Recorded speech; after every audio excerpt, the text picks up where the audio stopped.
چهارشنبې د میلې اوسېدونکي چې تقریبا په 2 کیلومترۍ کې د چاپي د ځایه څخه زما ساحه لرې ده.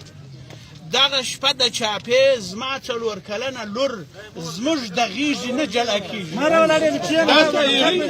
دا په داسې وحشت او په یو داسې ظلم د یهودو زموږ زنانې زموږ ماشومان په بغارو په چغارو په ډوډۍ نه خوړلو باندې دا نه یوه شپه ده نه یوه ورځ ده. بیا خصوصا زموږ د خپل دې والي څخه ډېر سخت ناراضه یو. الله دې زموږ د سره زیوال کومندان د امنیې سخت ناراضه یو. الله دې زیوال موږ د ملت امنیې د دغه رئیس د خوا د ناراضه یو. خدای دې زیوال زموږ ماشومان زنانې پر موږ ژړي د دوی د خدای پر وژړي.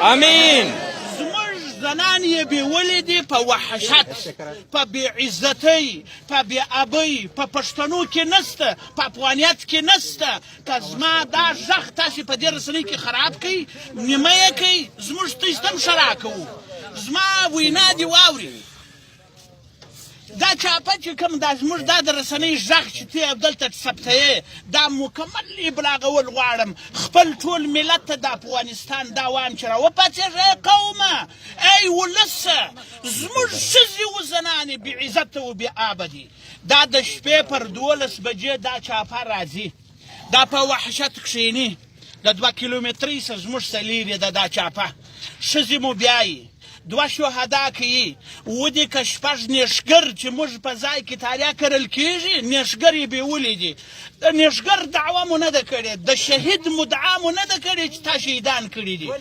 زموږ په دې خپل ملت کې زموږ په افغانیت کې زموږ په عنعناتو کې زموږ په پښتنو کې د ښځې بېولل نارواجه ناروا کار دی.